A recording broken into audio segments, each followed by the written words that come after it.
I know what love is. I love you.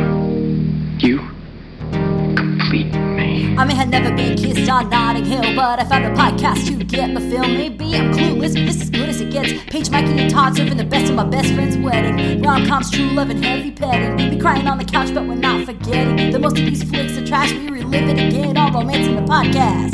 As you wish. I've been doing a lot of singing. The thing is, I love you. Looks like love at first sight to me. Let's record. Record. Charles St. Cloud. It's not Charles St. Cloud. I mean, that's probably what his name is. It was actually Charlie Percival St. Cloud. You see it on his diploma. They also say it, and in my notes I just have in all caps, Percival. We don't even need laugh lines. That's a bonus one for free. Yeah, guys, just started it up. We have so much to talk about. It's overflowing. But Paige is eating. What are you eating, Paige? Peachios for my mental health. That's the way she said it every time. It's always for her mental health. That's not how mental health works. What are you, like a professional? 100%.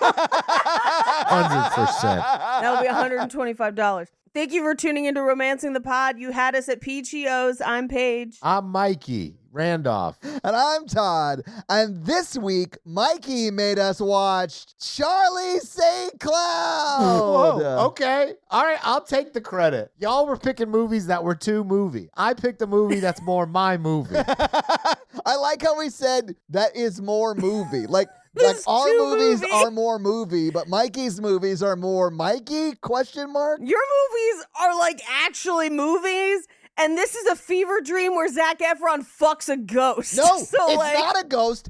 It's not a ghost, Peyton. We are going to talk about this immediately because it's not a ghost. It's an astral projection. It is an astral projection, yes. Yeah, it's a get dead astral projection. Saltburn.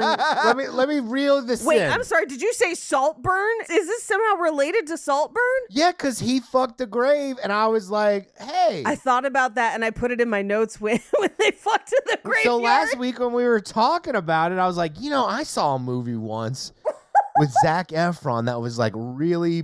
Well, and then we also set the joke up about like, it may trigger you, Todd, because of your brother stuff. But it quickly takes the veil off of that and you're just like, huh, so this isn't that serious because this movie is batshit insane. This movie is insane. Mikey can't even finish one thought. I want to talk about my three major pillars that make this an amazing film. Talk about it. Do you have slides? I don't have slides because this is a podcast.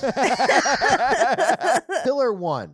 There's a twist at the end for no reason that she's been a ghost force projection. She's not a ghost, not a force projection. She's an astral projection. She's a fapparition. Got it. The whole time. Yes. 2.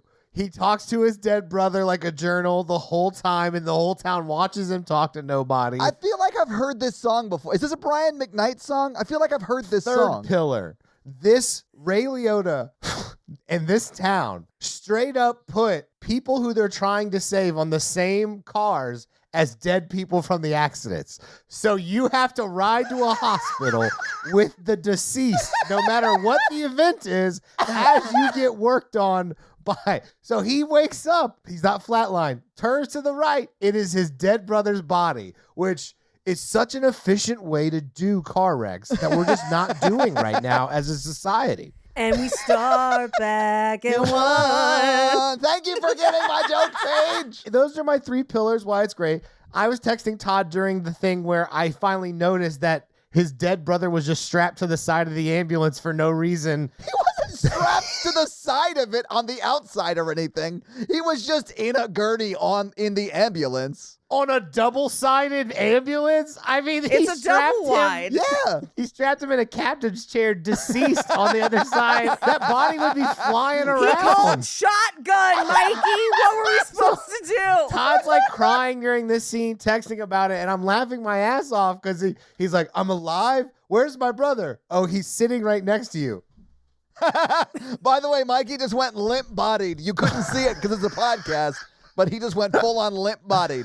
I don't know. I think this movie is so bonkers, it's amazing, and I think Zac Efron can pick a romantic comedy like no other. Oh, yeah. Dude's amazing. That's true, because this is 2 for 2 on fucking bonkers. Yes, it is. Because he's also the guy that walked from Colorado to Louisiana, right? Yes. He is the guy. And he goes all in. Like he's giving it his all in this film. And I love that. Man, he is acting his ass off in this movie. He's giving us Blue Steel at every moment because he's always just like almost crying, just like, So if somebody walked by that graveyard, he would have been fucking an empty grave, like on top of it. No, he would not have been. She wasn't in the grave. No, but Mikey's right because she's gone. Like no one else can see her but him. She is a fapparition, right? So that means if somebody else walked up on them, he'd be salt burning that grave, just like hardcore, just digging it up with his dick. So what you're saying is this movie ripped off Phantasm, and I agree. Pretty close. All of us had rough days. This movie's a cheer up movie. This movie is so weird and so bonkers and so self-serious about these bonkers things. Yes. I had forgotten the twist where she was an apparition. And I was is like, not an "Ooh." apparition. She's a fapparition. She's an astral projection. I will take fapparition too. Todd loves this. Look, he is arguing about the vernacular of the film is how much he loves this film. I hated how much I loved this movie. And 5 years later, your dead brother ghost is still shitty at baseball. Like at that point, Oh my God. I thought you guys have been practicing. He made his younger brother come back every day and practice baseball with him. That's like the most older brother move ever. and the movie shows us he was going to heaven, but him making him practice baseball was stopping him Yes, from going to heaven. It was. Or sliding on trash cans or whatever. Yeah, whatever that was. Does he just carry the trash can lids with him all the time? He got them from his cottage that he lives in. I know, but like, did he go back and get them, or does he always have them? I guess, yeah. Well, and then the brother can wander around, not just in the woods, but nothing makes it. And then they hire Kim Basinger to be the mom. And what you think will come back later for some powerful scene. Nope. And it never happens. She left a very boring happens. "Where have you been" voicemail. Never happens. I honestly think this movie sets like an unrealistic expectation of what a girl should have to do to get a fucking guy to notice her.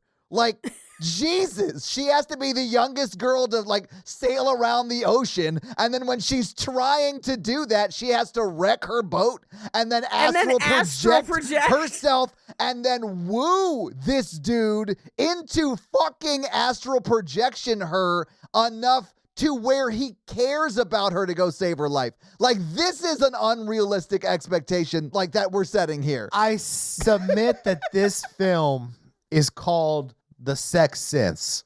Yeah. And he runs around town. He's like, no, she's not dead, but kind of dead because I can see her. And all of his friends and her friends are like, Go get her then. What are you let's waiting do it. for? Yeah, let's go. When Russell Bad was like, I'll believe you, you're my mate, or whatever, like, I was like, that is not how humans talk, and you are not going to believe him. Like, if he told you what was going on, you would not believe him. That guy has an accent like someone who doesn't have an accent, but just decided that they were going to do one for a movie and just wing it. Yeah, he was just like a really bad, like, hey, Russell Brand's popular right now. Can we just like hire someone to talk like him? Yeah. Did you see Forgetting Sarah Marshall? Do that. Exactly. Yeah. Here's my very important question. Completely hypothetical. Let's say we're not attached to our various partners, whatever. Who would you astral project to get them to fall in love with you? You have like 2 nights or whatever to astral project to somebody and trick them into saving you on a boat. Who do you trick? Someone really good at sailing, first off. That narrows down a ton of people. Good call. That does. James Cameron? Yeah, if you just pick a rando, they're not coming to save you. Yeah. Hey, Bodie McBoatface, it's me. I'd be like, well, I'm alive, Paige and Todd, but unfortunately, I'm married to Brad, this Coast Guard captain now, because he saved me. Not here. Here they're like, Coast Guard's a little overloaded. Can you guys just go look for her yourself? I was like, damn, this town really has skimped the funds for their emergency services. Load her up in the dead people boat where we ship back 10 dead people at a time. But only if they're good at baseball. That's why the brother is stuck on land. Oh my gosh. There has to be a 2-hour cut of this film out there somewhere. With what? With what? This movie is like an hour and 40 minutes long, and it's just madness. I know, but they definitely had to cut stuff with Kim Basinger, the mom. Right. They definitely cut stuff with Ray Liotta. Of course, because why would you get Ray Liotta if he was only going to be in 2 scenes and have 4 lines? Yeah, exactly. He gives her the necklace after having coffee once. I love that his wife showed up and was like, he's dead. He wanted you to have this. I'm going to leave now. He said it's the answer to all of your problems. Wink. I'm definitely not a fapparition. Bye. Just like, This is the type of film that made me want to do this podcast. Yes. No, you're right. I mean, Zac Efron is all in on this film. Yeah. He is all in. Yeah. And I love that for him. Me too. And he has to know that this movie's insane. I know he can read, so he has to know that. But also, like, I loved this movie. Can I just say it? I loved this movie. I unapologetically love this film. Yeah, it's the perfect mix of like pure insanity and my trauma that I was just like forced to like laugh through my tears through. Because I laughed a lot in this movie, but I cried even more. And I loved it. It was Oh my insane. God. It was insane. my eyes did get a little buttery at Oh, points. yeah. Paige's eyes got all savory Savory. under her buttery eye. Under my buttery eyes. It's just so batshit. It's just so good at being like him waking up on the ambulance to see his dead brother's body as they're both on the way to the hospital together is the perfect scene. I mean, that's not as weird as you might think, Mikey. Yeah, that's not that weird. Oh, it's so weird because one, ambulances, I don't know if you guys have noticed, it's 1 patient per ambulance unless it's like a mass casualty event. That's been my experience, yes. And if they're DOA, they don't go on an ambulance at all. They go on a corner. That's true. Yeah. Or he tried to do CPR on the kid, just covered him up and threw him on the couch and then put Zac Efron's body up there to start him. What couch, Mikey?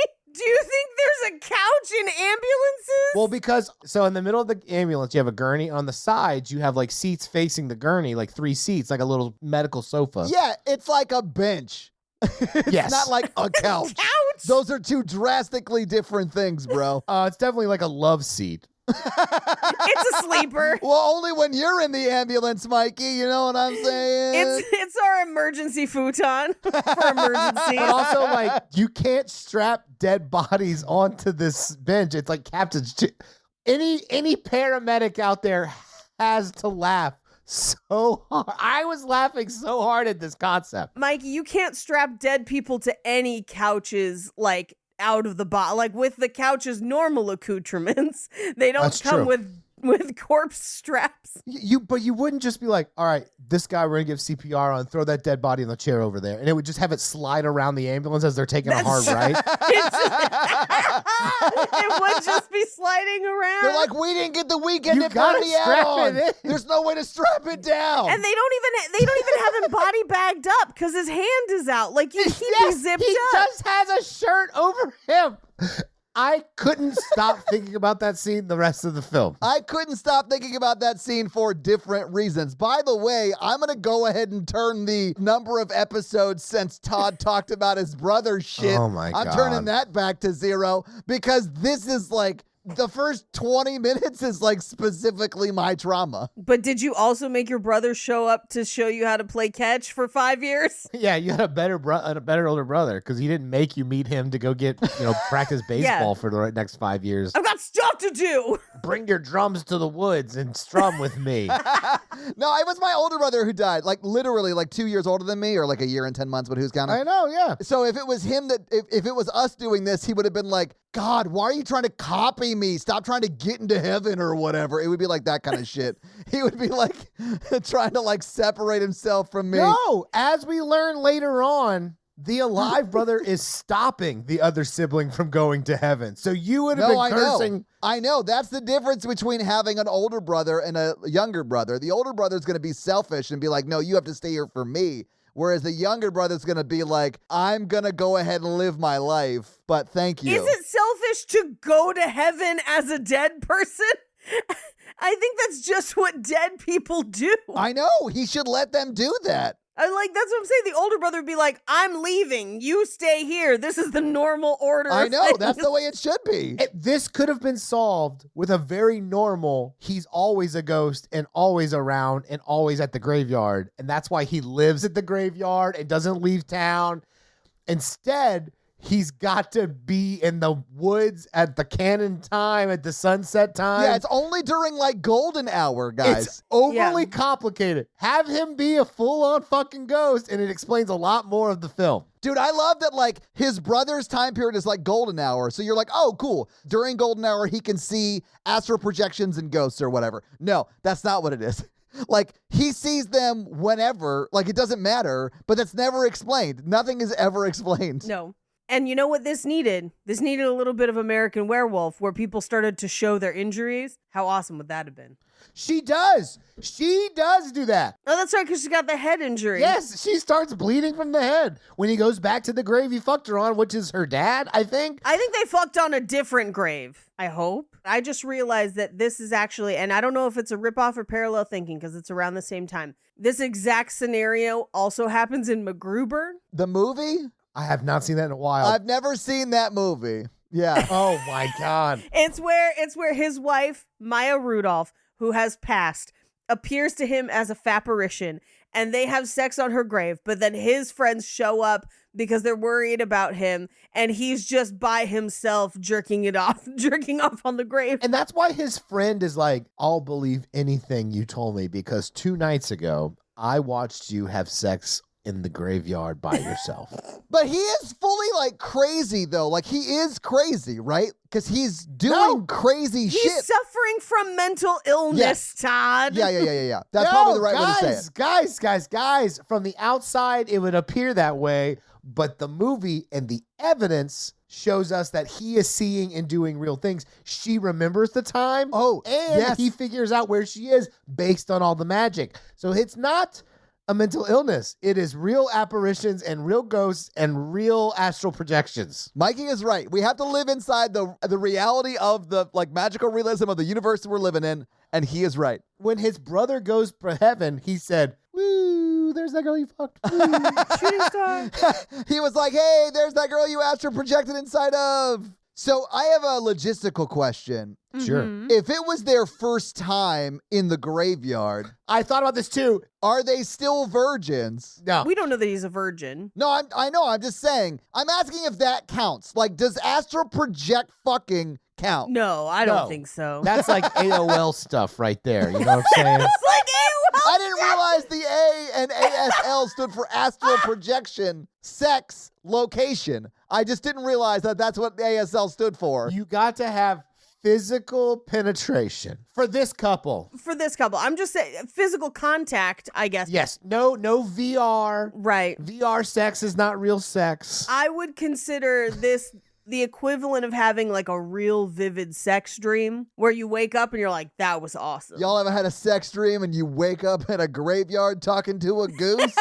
Like, that's what happens in this movie. And it's like proud of that fact. And he's not weird about it. He wakes up and he's just like, sounds about right, goose friend. I'ma shoot you later. I'm going to chase you with trash can lids. And that goose is just like, this is how you treat me the morning after? My cloaca will never recover from last night. How dare you, Maverick? We were bonded. That's the last time we see the geese. So I wonder what happened that night. That's all I'm saying. Okay. But like, don't Google a goose's mouth. Don't worry about it. Yeah, I can't imagine why I would, but okay. It's real gross. I believe you. It's a horror show in there. A horror show? A horror show. And people at work get mad because we say horror virgin. And I said, it sounds too much like horror.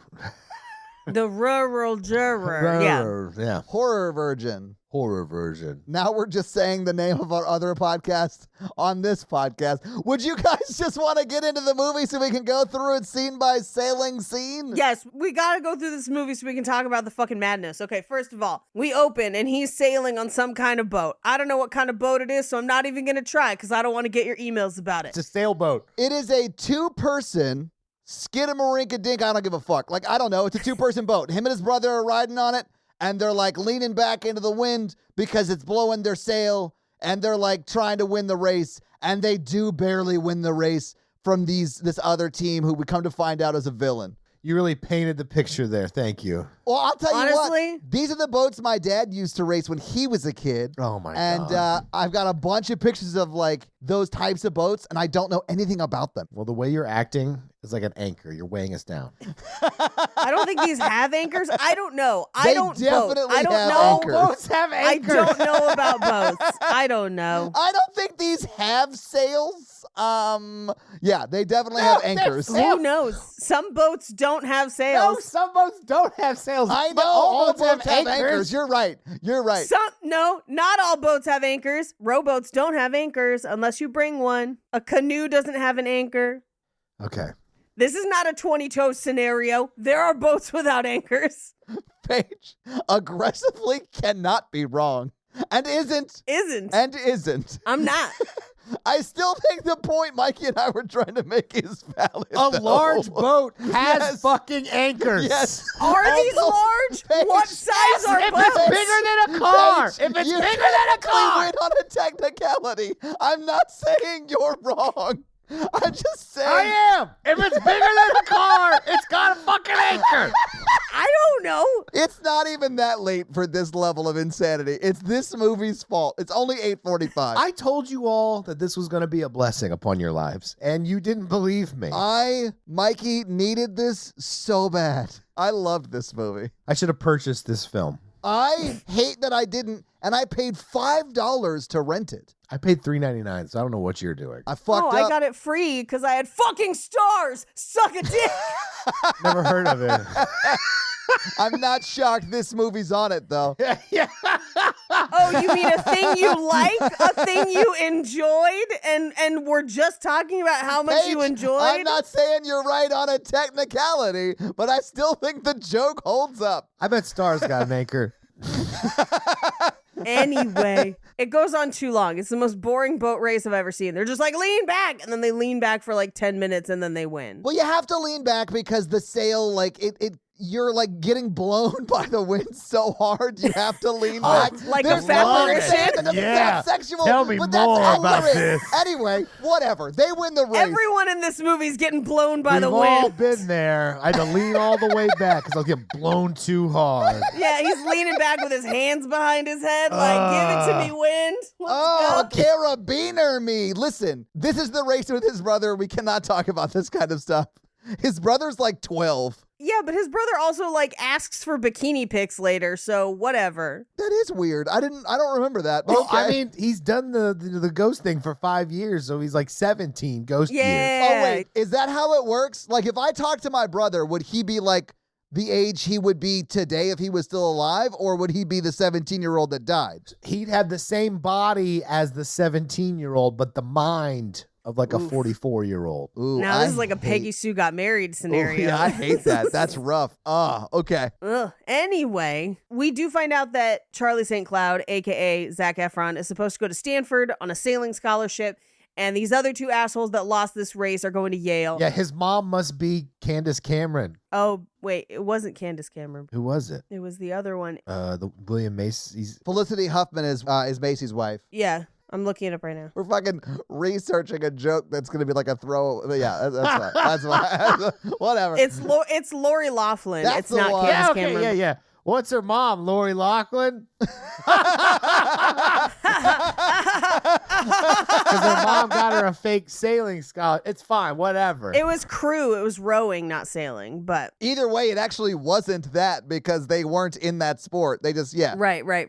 They just bought admission to a school. Yeah, anyway, Zac Efron's like the best boat guy in town. And people are like, I wish I could boat as well as Zac Efron. And he's like, well, you fucking can't. And my middle name is Percival.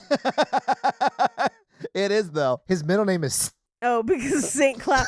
Oh, God. Anyway, we meet his classmate, Dave Franco, who's like, I'm shipping off to boot camp. Kager tonight. You have to come. And he's like, all right, fine, but I got to go home and play catch for some reason. Oh, we got to talk about that too, Paige. 30 of his classmates are dead by the end of this film. Oh, yes, so many. Well, but okay. Oh, this is going to get dark. This came out 2010. But the book was written like 2008. So like all the wars. All the wars. Because when I graduated in 06, a bunch of the people who I went to high school with went into various services. Yeah, same. And some shipped out, some didn't. Yeah. And as far as I know, like to my knowledge, I don't think we lost anybody. Oh, you did? From my group. I know. That's why I'm like, it's straight up miracle. Yeah, because great. everyone else I know that is our age knows multiple people. Yeah. That died at war because we were in everywhere at that time. I don't know a ton. I could probably name one, and there might be more, but But yeah, it did happen. Like, it wasn't uncommon, No, but we had 20 to 30 go off at that time because we were class of 02, 03 or whatever, And it does happen, or it did happen, I remember, pretty quickly after graduation. A lot of them left pretty soon. Yes. If you young people can imagine back then that no matter what political party you believed in, everyone was very pro-America and war. And we wanted to march off and defend the homeland. And then it was crazy. Yeah, it was wild. But this movie is saying that this school lost 30 of its graduating class in like a brigade. And it's like... Well, I mean, depending on how big their school was. But like,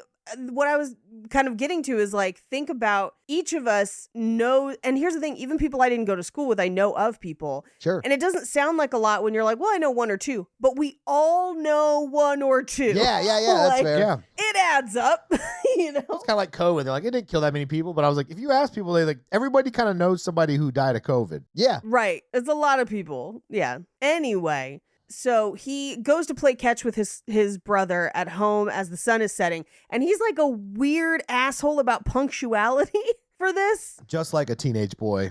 Well, it's this weird, there's both a lot of younger brother energy because his brother's like, I want to go with you. I want to do all the stuff. But he's also just like, motherfucker, can you just stay at home? Like, it's very, it's... Nobody's in the right. It's just all bad. Anyway. Yeah, I mean, his mom does sort of like drop that he has to like take care of his younger brother because she works a double, right? Right. So he can go to Stanford because Stanford at this time, $51,000 a year. Ooh, do you want me to do some inflation calculation? Please do, because I applied to Stanford 4 years before this movie came out. And my parents were like, look, if you get in, good for you, but there's no way we could afford that. And I did not get in. I was not smart enough for that shit. Well, you should have spent your time sailing or being Lori Laughlin's daughter. If you adjust that $51,000 to today's dollars, it's $71.8 thousand today. I bet it's gone up more than inflation. Well, at least that would not shock me. I'm looking it up right now. Okay, so tuition for 2021 to 2022 is still $56,169. Oh, okay. Anyway, I wish Charlie would have seen the 30 ghosts of the army people in a cemetery. That I know, because he only sees the one in a hat that is like 4 sizes too large. We'll get to it when we get to it. It's one of the most bonkers things I've ever seen. Dave Franco looks like he found his dad's uniform. He's so small, and the hat is so big. Which is not his fault. That's costuming. That's not his. I'm not going to lie to you. This is the ugliest Dave Franco has ever looked. Agreed. Well, this is very young Dave Franco. This is. Must have been one of the very first things he did. Yeah. And you'd think that would have set him up to have a few more scenes, but no. Well, he wasn't famous at the time, and this was, I think, his first or close to it.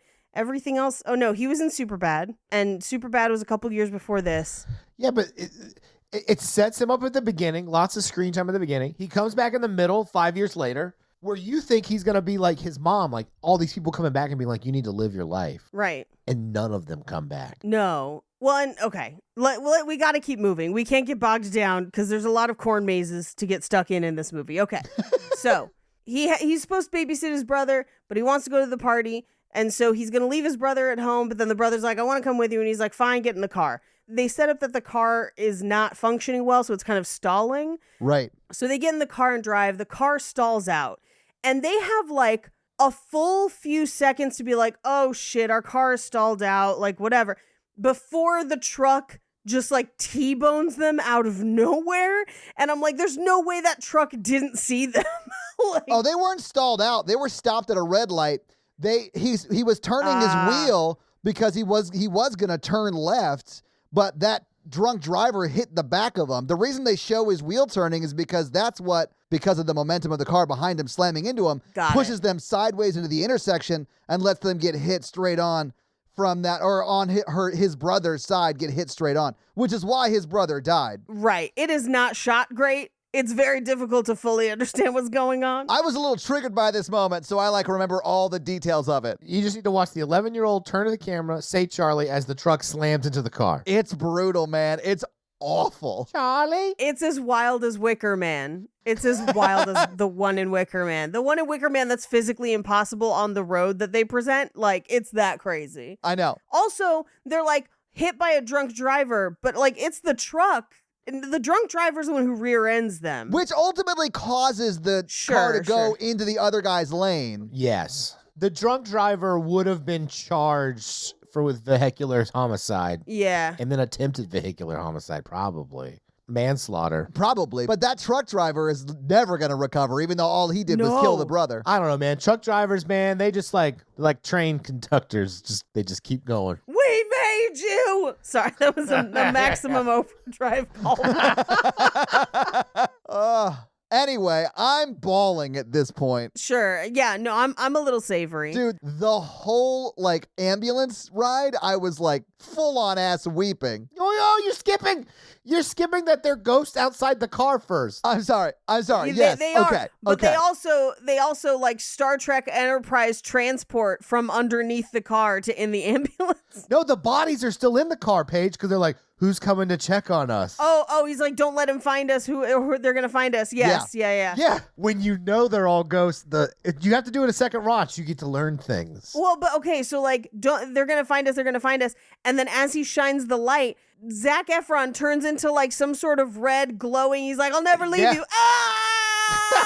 And then we cut to the ambulance. Yeah. Yes. Then you cut to Ray Liotta, who's his partner's like, just give up. It's not like it's our job to try to save people. And he's like, you're a dick. And then and then Zac Efron comes back. Yeah. Wakes up fully conscious without oxygen. And is like, what happened? Did I die in a car wreck? Yes, you did. Where's my brother? We did not strap him in. He's sliding around the ambulance over to your right. And this is where I couldn't stop laughing in the whole film. I am, at this point of the movie, literally weeping. because he would have woken up crying about his brother, the ambulance would have turned left, and then he would have slid off that chair onto the floor, just plump. And then, that's a comedy. You know what I'm saying? Can I ask a really horribly morbid question? Please ask it. So we see that they basically just have him covered with a blanket, with his arm hanging out for dramatic effect. Yes. God. If that body, as Mikey posits, were to tumble around the ambulance. Yeah. Is it funnier if it's just covered with a blanket, or is it funnier in a body bag and it's just a body bag rolling around the ambulance? It's funnier with the blanket because the blanket could go over Zac Efron's eyes while the body rolls around. All I know is that once it starts rolling around, all I want to hear is, let the bodies hit the floor. Hit the floor. Let the bodies hit the floor. But instead, as you first came back to life after 20 minutes of not heart beating, he's like, your brother's dead. I have to tell you this in this ambulance where we also have we've shoveled your brother up. Shoveled your brother up? Well, no, he tells him that he's okay and that he just needs to rest because he's trying to not tell him. He's like, he's okay. He's going to be fine. And then he sees the hand just hanging out because it's just, again, riding shotgun. And he's just like, no! Budget cuts. There's no county coroner. There's no police force. There's no one else. There's one ambulance. It picks up everybody on scene. They do their best. They do their best. Anyway, we cut to the funeral where Zac Efron is supposed to put the baseball glove in the grave. Yes. But he sees what he thinks is his brother hiding behind a gravestone. And so he just walks away from this funeral and doesn't tell anybody anything. Oh, no, it's worse than that. And no one goes after him. This would have been a great second scene for the mom, Yes. Oh, you mean her last scene, more or less? She should have. No one walked after him. All his friends, quote unquote, where he's like, I can't do this funeral, and he sobs and runs away. I know, and everyone's just like, fuck him. Let's just keep burying Can we this get kid. this going? I got a crock pot on. We got to get back. And he doesn't like go to the car. He runs into the woods by the cliff, by the beach, by the graveyard. Yes. Red flag. Yeah. No, it's a red not catcher's mitt, but baseball glove. And he runs into the soundstage they're going to film half this movie, spoiler alert. Sure. And then he drops the glove and the ball and it rolls away and it just like stays on him as he is full on like weeping, like crying. And dude, Zac Efron is not aware the movie he is in is hilarious. So he is full on acting and he's doing a great job. But he's in his feels, and then the ball rolls back to him. And if this music was different, it would be the beginning of a horror movie. Like, I've seen enough of this kind of stuff. Like, this movie starts the same way as like a horror movie does. In my notes I have, he runs into the Twilight Woods because that's how it's color corrected to appear. It is, yeah. It does feel like that. But I watched The Iron Claw over Christmas with my family, which Zac Efron, I think it's his best film. He's acting. He's emoting. Good for him. I don't think that can be possible. We just saw Charlie St. Cloud, Mikey. Also, that's the minimum, by the way. Like, acting requires you to act and emote. He did really subtle. He did a really good job. I felt like he did a fantastic job in that movie. I don't think it's a controversial take that he's a good actor. He is a good actor. So I agree. Yeah. Yeah. Well, he is like really practicing to do well in this with this film, and like good. I love that. Yeah, me too. I like the effort. I appreciate the effort. His team needs to pick better projects. Disagree. This movie's stellar. Well, I mean, like, I'm grateful that we have this, but I'm pretty sure his career is not. Oh, I don't know, man. I don't think so. He was trying to escape that High School Musical life. Oh, and This he doesn't help. didn't. Not with this. He did eventually, though. This helped. He's like, I'll do this film if I don't have to wear a shirt for like 40% of it. I'll fuck a grave. Yeah. Anyway, this is where he sees Sam and he's like, I'm sorry. And they agree that they're going to meet there at sunset every day. And they promise to meet there. Cut to 5 years later. And in my notes, I just have 5 years? Like, incredulous that this has been going on that long. I'll say this. I weeped from the moment of the car wreck until like 3 minutes after the 5 years later. I was still crying. Look, I mean this in like a really trauma-informed, therapeutic, nice way.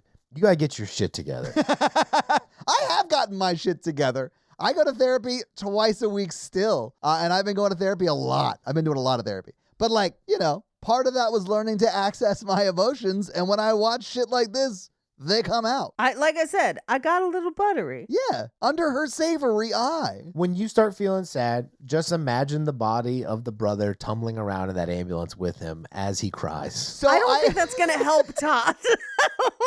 Like, it's helping me. I don't think it's going to help Todd.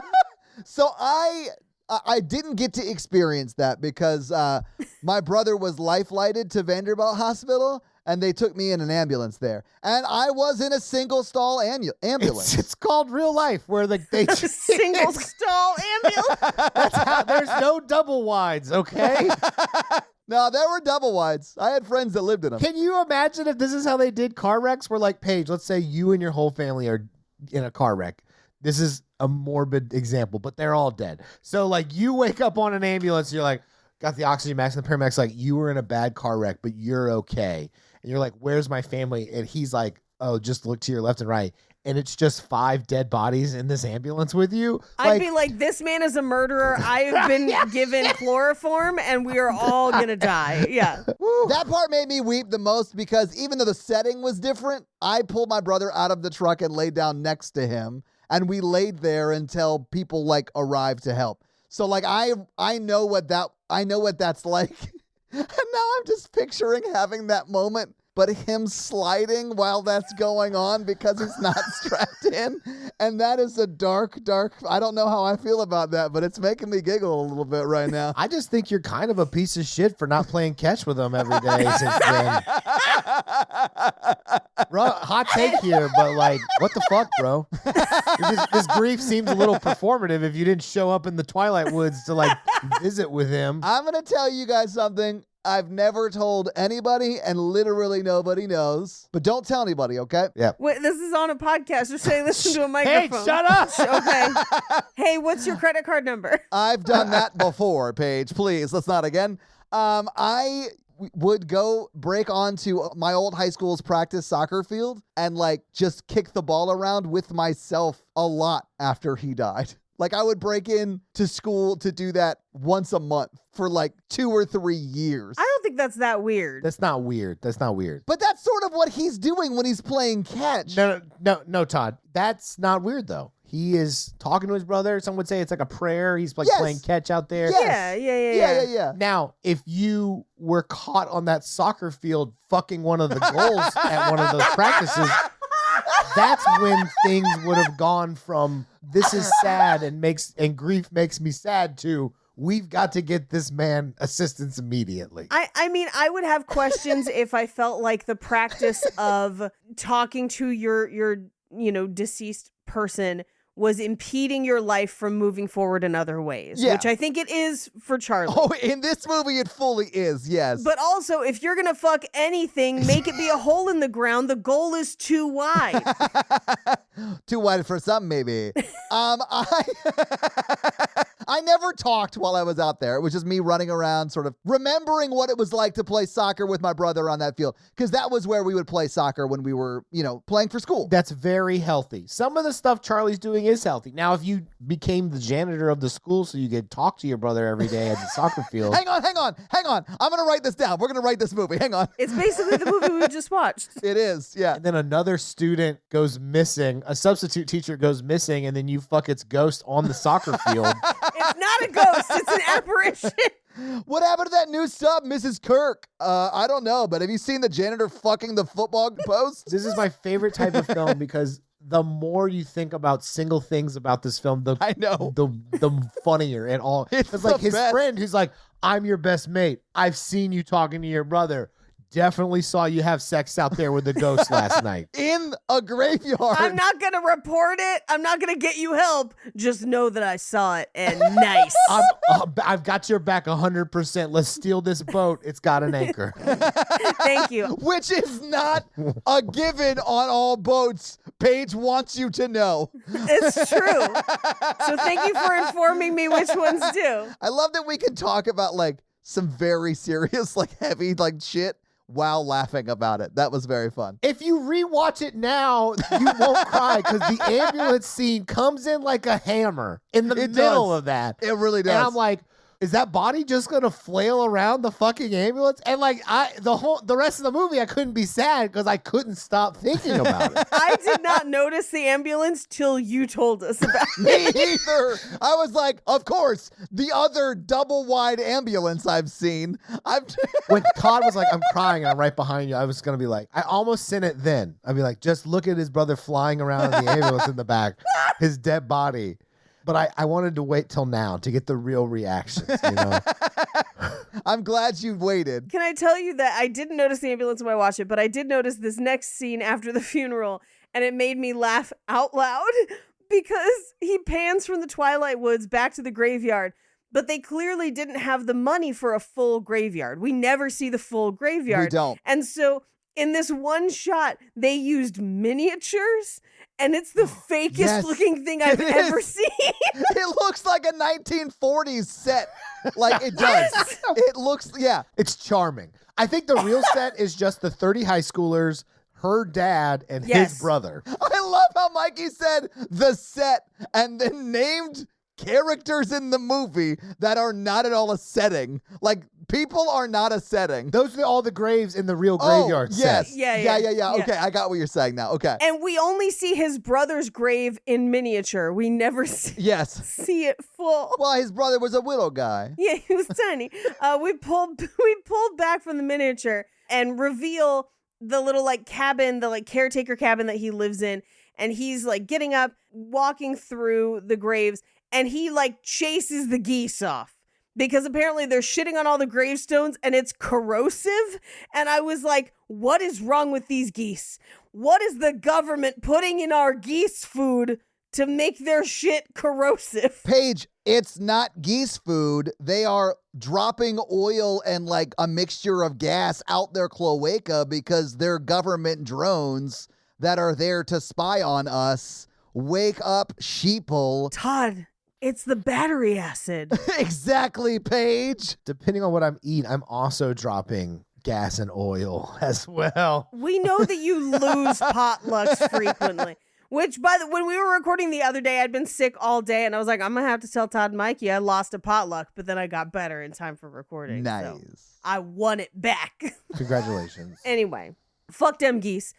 They want to try and kill them with a crossbow with our Russell Store brand. Wait, I got to interrupt you. Just picture Ray Liotta being like, it's a miracle, as the other body falls across the ambulance.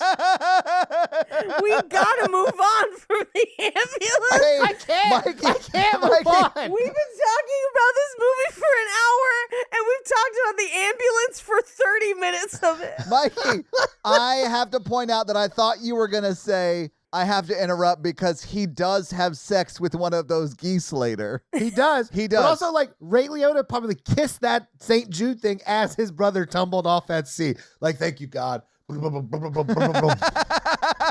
made the sound effect of the body falling onto the floor. Do you think it was the alpha goose? The thirstiest goose? Thirsty goose. After he has sex with that goose, he wakes up next to it and says, "This changes nothing." Which means he's still going to try and kill them that day. He knows he had sex with that goose. That's all I'm saying. We aren't there yet, but when that happens, I'm gonna go ahead and say if you've never listened to this podcast before, this is not the episode to start on. I want you to No, it listen is. to like 10 or 15 episodes. Then come back to this. when he wakes up next to that goose, we don't know that she's maybe an apparition yet. We still think she's real. But he turns to the goose and he's like, "This changes nothing." And I was like, was she the goose? Was he just boning like the goose and thinking about her? And then it reveals she was dead. I was like, it was the goose. She's not dead. She's an astral projection. This changes nothing. We're just casual, goose. This changes nothing. Come tomorrow morning, I'm going to go back to trying to kill you. She loved bread. It makes sense now. She was such a thirsty little goose. That's why she kept trying to shit on and eat the gravestones. They looked like little white loaves coming out of the ground. Oh, they landed in the former baker section of the cemetery. The worst part of the film for me is that it has been confirmed that goose was the drunk driver. I'm just picturing a goose steering with his feet and just flapping inside the car. He's been drinking because he's a thirsty goose. It's fine, though. They were completely covered as far as car insurance goes because they had Affleck. No, after he killed 2 kids, he was like, Affleck, I'm going to go to jail. You get it? Because it sounds like fucking geese. in geese, in their native tongue. You guys speak a little bit of geese, right? You know the Affleck mascot's a duck, right? That's why it's flack, like quack, Affleck. It's a duck, not a goose. I mean, the joke still works. Well, we got to move on. Unfortunately, we have no longer any time to talk about this. Fuck you and your 30-minute dissertation with no slides about the ambulance. Oh, that's 30 minutes. We got to move on, guys. We got to wrap this ambulance section up. Where's my brother? He's to your left and to your right. And to your right. Stop. I gotta get through the movie. Oh god. Anyway. Just blood spraying all over that ambulance. Mikey, please stop. Jesus Christ. I have to get through this movie. I need to get through it and eat dinner. I can't look at y'all. This is your fault. You did just cut this. You We'll just picked stop the this. episode. And then he falls in love. Good night. No, I need to talk about him fucking a grave, but you keep holding us up. Oh, like the couch held his brother up in that ambulance before he tumbled to the ground. I'm pretty sure that body was strapped down. It sucks that was a goose down blanket. Just adding insult to injury. That's why he rear-ended them. He was like, avenge! Anyway, so it's 5 years later. He works in the graveyard. The geese are a problem. And the girl from high school that he beat in the boat thing, all the flowers around her father's grave are dying, which I have had a number of family members interred. Other than like mowing the grass, they don't like plant stuff unless you pay way extra. But maybe she did, I guess. I don't know. Some graveyards will put artificial stuff around to make the place look pretty. Yeah, I've seen that. They're typically not real, though. I mean, I only know where my dad and brother are, so like I don't know. But like we put real flowers out there, and we like have to go out there and do it ourselves. It's not something that they do at all. Yeah, that's been my experience too. Yeah. Although if you're there and you like don't have any flowers and you want to put them on, they can sell you some like fake ones that they just have, you know? Yeah, I saw. Yeah, that's been my experience. Yeah, but they don't have like. I mean, they do have a gardening staff that like keeps the grounds nice. Yeah. But it's not like a individual thing you would go up and be like, hey, change the flowers on my dad's grave or whatever. Yeah, plant new flowers. Yeah. That was real strange to me. Anyway, so she flips out. But then also his friend Russell Storebrand is like, hey, it's my anniversary. We're gonna go to this thing. You gotta come. You never come, but like promise me that you'll come. And he's like, oh, okay, maybe. And he turns around and sees Dave Franco in the biggest hat I've ever seen. It's 3 times the size of his head. Yeah. It's bonkers. Well, he's also in like full-ass uniform. It looks like he stole his dad's uniform. He's in his dress blues. Yeah. He's a Marine, I believe. Yeah, Yes, Marine, he is. yes. Because he says, oorah. Hoorah. Yeah, oh, that's right. Big old white hat. Yeah. And reveals that one of their other classmates also buried here, because there's a whole cluster of them buried there, right? And Zac Efron's like, I wish I was there with you guys. And Dave Franco's like, no, you really don't. And what would have sold it is if he had like held up a hand and had been like grenade and his hand was like all missing and shredded, but no. Like Robert Downey Jr.'s hands in Tropic Thunder. Oh my God. It's Ben Stiller's hands. Ben Stiller's but Robert Downey hands. Jr. Yeah, is yeah, holding yeah. his hands. That's right. And he says, when we get back to the world, I'm going to teach you how to juggle. And it's one of my favorite parts of the entire movie. But Dave Franco's hands are fine in this movie, but that would have been hilarious. But I do, okay, not to like take it to a serious level, I think he knows what would have happened if he had gone with him, and I think he wishes he was dead. I agree with I you. understood why he said that even though his friend is dead, but 100%. yeah, it's very sad. Yes, it's very, very, very sad. And we reveal that his mom has moved away. He doesn't really have a great support system, except for his friend who has the crossbow, who's just like, is he talking to nobody? I'm just going to ignore that and cock this crossbow. And for a hot second, I was like, is he going to shoot Dave Franco? But no, he's going after them geese. He's like, I gotta kill these geese because my boss won't stop fucking them. And this kid's Australian, like he's his mate or whatever. He's on a cemetery exchange program because down there the bodies just fall out because it's upside down. You're just obsessed with bodies fall. You want Coffin Flop to be real so bad. Paige, that is the funniest sketch of any sketch comedy show I've ever seen. That shit is so amazing. It's so good. Just body after body. Busting out of cheap wood and hitting pavement. Hot people working at a graveyard like this before. These are 2 like Abercrombie models. Actually, when I was there for my last death, I was like, ooh, look at the thickums digging my dad's. No, I did not notice any hot people walking around a funeral home. I was there under sad pretense.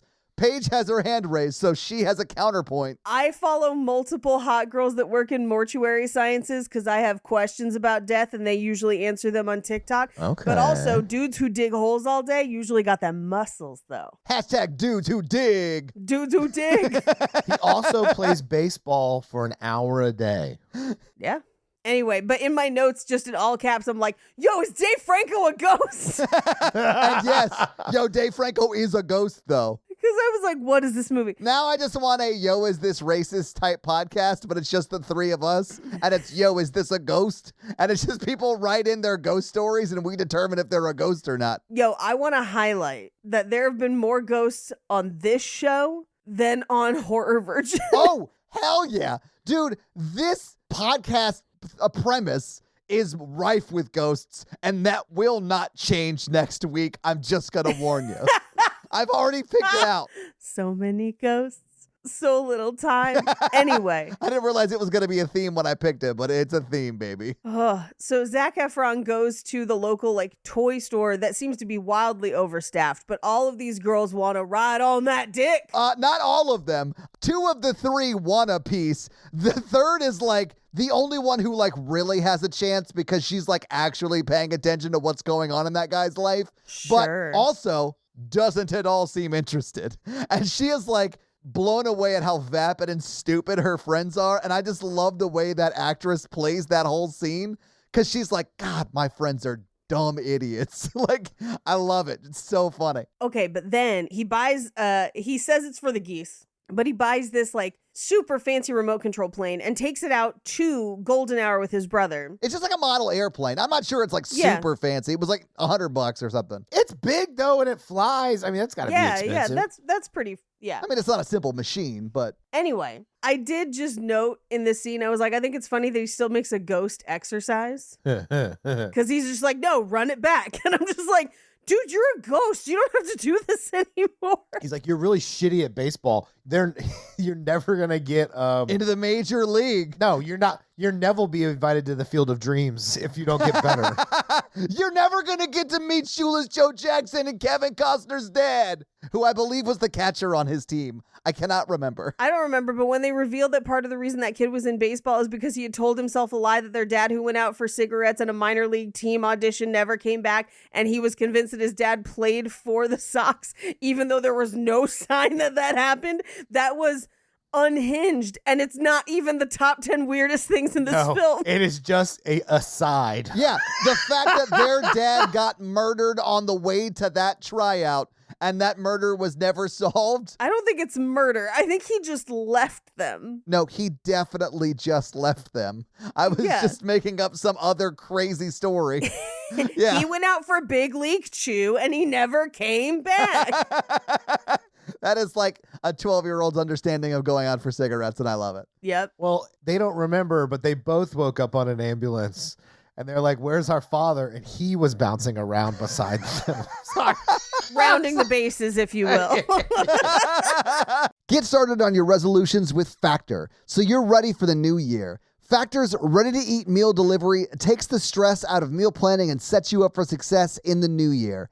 Skip the groceries, prep work, and the cooking fatigue. Instead, get chef-crafted, dietitian-approved meals delivered right to your door with over 35 meals to choose from per week, including options like keto, calorie smart, vegan plus veggie, and more. Plus, over 55 weekly add-ons. You'll have tons of nutritious and flavorful options to kickstart your resolutions. Factor now offers like a load of snacks. In fact, we just got some of these like smoothies that were really great. They have a banana chocolate smoothie that like I drank way too much of. It was so good. And even better than that, when things get hectic, Factor's like flexible. So you can change up your order every week with plans from like 4 to like 18 meals per week. So you can like have a bunch of meals or just a few meals depending upon like how many times you need meals that week, right? So it's great. So head to factormeals.com/romancingthepod50 and use code romancingthepod50 to get 50% off. That's code romancingthepod50 at factormeals.com/romancingthepod50 to get 50% off. Anyway, he flies that plane directly through the flock of geese to try and murder them. And then the geese all poop their acid poop onto them. So he jumps into the lake. And when he pops back up, it's dark again. And I know that they meant to try and illustrate like, oh, the sun has gone down. His brother's gone. But I was like, how long was he under? Is he a ghost now? I know. It seems like a while. Happens while he's underwater. Yeah, I laughed so hard. Crazy. But we cut back to his little like house where he's drawing his boat. And the next day he's out running errands. He runs into Ray Liotta and Ray Liotta's like, do you remember me? I'm the guy that saved your life. You can't have coffee with the guy who saved your life. And so they sit and have coffee. Guilt him into coffee. I love that he's like, oh, it's great to see you, but I don't have time. And he goes, you ain't got time for coffee. Yeah. I was like, God damn it, I'd have coffee with Ray Liotta. Like, you can't say no to that. Do you remember when I woke you up and showed you your brother's body? Just sliding around that ambulance. You're a miracle. Oh my God. Okay. But then he sits down and they pour him a cup of coffee and he just goes, That's it. I got the big C. And I was so tired. I was like, coffee? I thought the same thing, Paige. I legit was like, yeah, I just saw her bring you your order. Oh, he means cancer. Do you need some big M to go with it? Oh, okay. Melanoma? Cancer. Oh, sorry. No, milk. Okay. But he was like, no regrets. I lived a full life. And I was like, yeah, coffee ain't going to stop you. Yeah, coffee going to help you stay up for it. I get it. Anyway, he's like, what have you done with your second chance? And Zac Efron's like, fucking nothing. And he's like, why'd I even bother? It's so 100%. 100% that is Ray Liotta's attitude, and it's amazing. I also thought at this point, Ray Liotta was already dead. Because once they do the brother reveal, I was like, okay, dead. Everybody's fucking dead. I love the part where Ray Liotta's like, I'm dying, but I lived a life well lived. And Zac Efron's like, is that what it's about? And he's like, what the fuck are you talking? He's like, yes, you piece of shit. That is all it's about. I saved your life, and you should be president by now. But he's like, I've got a wife and kids. and I saved a life. I'm very successful. Zac Efron's like, I'd be drawing boats and fucking graves. And he's like, what the fuck? I should have saved your brother. Like, what is... But it's like the movie needed him to not have a father, but also have a father figure be disappointed in him. And that is what Ray Liotta is doing. And I think that is so, like, it's such a wild swing for someone who does not know you. Right. Unorthodox approach. Maybe talk to your mom ever again in the film where she's like really sad you never went to college. After she worked all those double shifts. Which, okay, can we just talk about it? Zac Efron, his family is rich as shit. They have a boat where he was going to go to fucking Stanford. They're rich. He got the full scholarship. Well, he didn't have the full scholarship. That's why she was working double shifts. He had a partial scholarship. But this is my thing with any of these movies, because there's a whole bunch of romantic comedies like this where it's like boat town, sailing, and everyone's like, times are tough. And I'm like, you have a boat. Like there are varying levels of times are tough. And I feel like authors and screenwriters who write these kind of movies always want to portray this as this kind of like folksy, simple people. And I'm like, you realize that like the economic status you would need to have to maintain a boat, not only the boat, the place to park the boat, yes, a place to live that's slip. not the boat, the slip. Yeah. Like all of this is so much money. I know. They're not middle class. No, they're probably like middle, upper middle. They're definitely upper middle. But they're not lower class. No. But that's like how they're trying to play him. Like, oh, he's just from the wrong side of the tracks. Which, like, I bet his future girlfriend, I bet her family's super rich just because of the boat that she's driving. Her dad's and like dead. What she's doing. I know, but that doesn't mean she doesn't have a shitload of money, Mikey. She has a ton of money. That's trust fund level, never really having to work a day in your life kind of money. Well, she's probably got sponsorships from this sail around the world kind of thing. I mean, she might, yeah. Yeah, but she started rich because she had a branded sponsored boat before. Yeah. Mm-hmm. And then Zac Efron has this like really shitty design he draws on a napkin that becomes a sail that we need to talk about at some point. No, he has the sail. The boat's just been dry docked. And so they just get the boat out. Mikey, that sail is his brother's shooting star. You know that, right? Oh. That is what that is. That's why I can't believe you guys are just now realizing that. Well, I didn't notice the ambulance, so. He had, okay, I don't know what scene it is. Paige will get there eventually. But he draws this very detailed, immaculate sketch of a boat. Yeah. And then does a stick figure-esque design on the sail that looks like shit. And I was like, what is he destroying the rest of this with? That's the existing boat. That's how his boat looked in the beginning. He's just drawing the boat that he used to sail with his brother. Yeah. He has that boat. They don't make that boat. He's just drawing the boat he already has. In fact, they don't make any boats in this movie. No boats are made. So they talk about adding flukes to boats. That is incorrect because he gets that boat that's going to be salvaged and he makes that boat and they go off at the end credits. That's the very end of the movie. That is okay. Okay, maybe perhaps you win again on a technicality, but this time Mikey, but we don't see it transform on the screen. It goes from just being purchased to boom, next scene done, them leaving, end of movie. Now, what would have been really great is if as they had left, she lost all her memory, but also had a toddler. Oh my God, no. We can't do 50 First Dates again. What if she was ghost pregnant but not real pregnant? Oh, let's talk about this because can you get pregnant with an apparition? Yeah. Do you have to pull out when she's astral blasting you? That's the question. No, you don't. That's the answer. You don't have to pull out when you're ghost banging? I mean, in sex dreams, you finish, right? I heard that she gives great headstone. We gotta move on. We can't. This is my favorite episode we've ever done. Okay. Anyway, so Ray Liotta's like, quit fucking your life up. And he's like, all right. So we cut to, he's walking around. Boat Girl is boating. This is where we learn about the Around the World race and that Donna Logue is going to be in this movie for roughly 5 minutes. I love how we just aren't even trying to remember their names. Tink? Charlie St. Cloud is the main character's name. Yeah. Tess is the girl. Tink is Donna Logue. It's Tess and Tink. Tess is his future girlfriend. And Tink is her, like, sailing coach? Yes. He's brought to life by clapping. So when you clap them astral cheeks, that's when Tink comes alive. yes. But we also see that Zac Efron has like a magazine, like centerfold of her and her boat.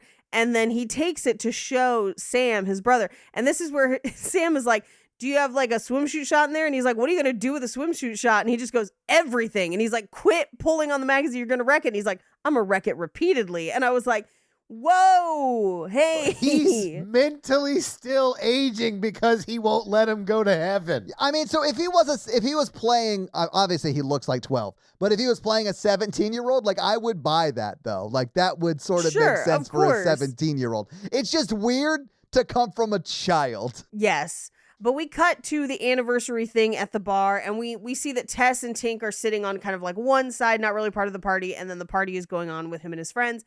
And it's karaoke, and his best friend is singing the Rah Rah Rasputin song. Yes, like at karaoke, and everyone's losing their mind, and he is sort of crushing it. Yeah. And everyone's just like, in Russia long ago. And I was like, this was not popular enough for everyone to know the words. You gotta believe in the magical realism of the world, Paige. Charlie St. Cloud can talk to dead people and people astral projecting, and that Rasputin song was hella popular in this world for some reason. I guess. Paige, there is only one kind of country where you're going to stack the dead bodies next to the ambulance people you're trying to save, and that is communist Russia. Okay. But what song about ghost love would you sing at karaoke? Am I required to know songs about ghost love? Like I didn't fulfill this prerequisite. Popular topic for songs. Is it? Oh, there have been many songs about dead people. Well, you clearly have 2 or 3 in the chamber, so give them. I don't even know. I do. There's that old one, the oh where can my baby be? The Lord took her away from me. You could also go. My boyfriend's back, yeah. Boyfriend's back, he's alive. But you could go Leader of the Pack, also about a dead person. Leader of the Pack, he dies during the song. So does that count? I think that's even better. I say that counts. Leader of the Pack, vroom, vroom. But you could also go more modern and go with One Sweet Day, the duet between Boyz II Men and Mariah Carey, where they sing about their lost friends that they love and they'll see in heaven. That's an option as well. But you could also sing that song from City of Angels. Iris? Yeah. I'm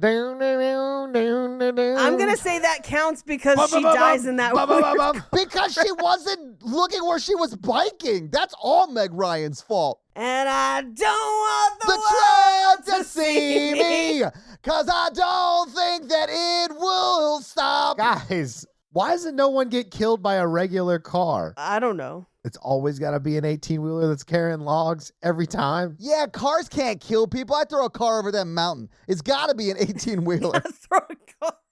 No, it's just like, what's the worst kind of car wreck? That's the reason it's always a big-ass truck. A fatal one. One that kills someone. Hey, Mikey, I've been involved in a fatal car wreck. I'm with you. I fucking know, Todd. Jesus.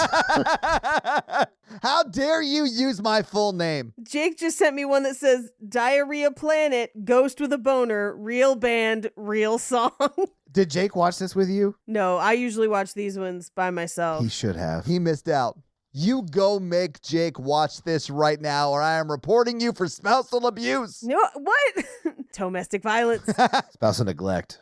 You have to feed his Charlie St. Cloud. So No, I we, don't need have to- to move. We have to I'm move. not, Jake, I promise I won't make you watch this. We got to move on. Okay, so they're trying to introduce him to a girl at this party, but he runs into his old friends that went to Yale while he stayed home instead of going to Stanford.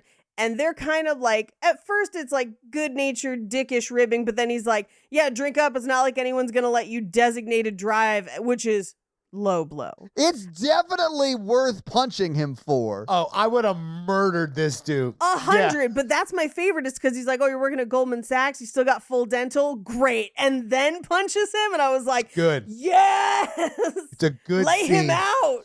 It's great. It was pretty It's funny, but great. like the build up from like when he like pushes him against the bar and then like Seductively. yeah, but then they like back away and he's like, "Oh yeah, I'm sorry. So, how have you been?" Like it was a weird way to start this thing that's going to end in an abrupt punch. Love it. You got to fake him out. I mean, and he did. You got to earn their trust and then slap the teeth out of their mouth. Anyway, he goes out to the marina and sees her boat and he's just like yanking on parts of it. And she's just like, hey, that's my boat. Like, what are you doing? I'm just admiring your boat. He was fully like, "I'm going to fuck this boat later." Oh, fuck this boat later. Right? I'm an Astral boat jet. No, he's like a car guy, but with boats. Car guys touch their cars, in a weird way. Yeah. Yeah, they fuck him for sure. Yeah. They're like moving the balls around. Yeah. Yeah. Anyway, he shows her a sketch that's like, if you add these weird whale fins to it, your boat be faster. And she's just like, I've been thinking the same thing. And he's like sort of a dick about it. She's like, "Well, what about this and such a thing?" And he's like, "You don't need that, you stupid fucking bitch." Oh, Dude, sorry. it's so simple. He's like real, like weird and mean about it. Which isn't sailing. It's like boat design, which is not what they set them up as Yeah. experts as. Like it is not sailing. That is like engineering. Like I could Yeah. see how she could be like the world's best sailor and not necessarily know that. And he's just like, "Women are so dumb." Like, My favorite part of this scene is when he was like, what's really sad about our friends, Tim, John, Drake, Ben. Do you want me to list the 30 other ones that died in the war? Jesus it Christ. just goes on for like John, 3 minutes of other runtime John. of the movie. yeah. The Well, it three just- Michaels. Other John. The three Michaels. Multiple Johns from my high school went to war. It felt to me as if someone was like, "Hey, you tell jokes. Can you build a comedy club?" And I'm like, "No." Like, I don't know where beams go. Does it have an anchor? If you put the stage with the whale fin underneath it, you'd be able to tell more jokes. Basic simple. 101, Paige. so simple. simple. So dumb, Paige. Oh my God. Anyway, so we cut to the next day. She's doing a test sail, but Donald Logue has warned her about the storm. And she's like, "Oh yeah, I'll totally avoid the storm." And then steers right into the storm. I also love that they're like, the boat hasn't been fitted with electronics yet, so like don't take it towards the storm. That's like why Tink is telling Tess not to do it. Yeah. And then we see Tess and Tink having a conversation over a radio. And I was like, well then like, why didn't she just radio for help? Well, okay. I actually do have an explanation for that Okay. from my time on Ship It's the Fan.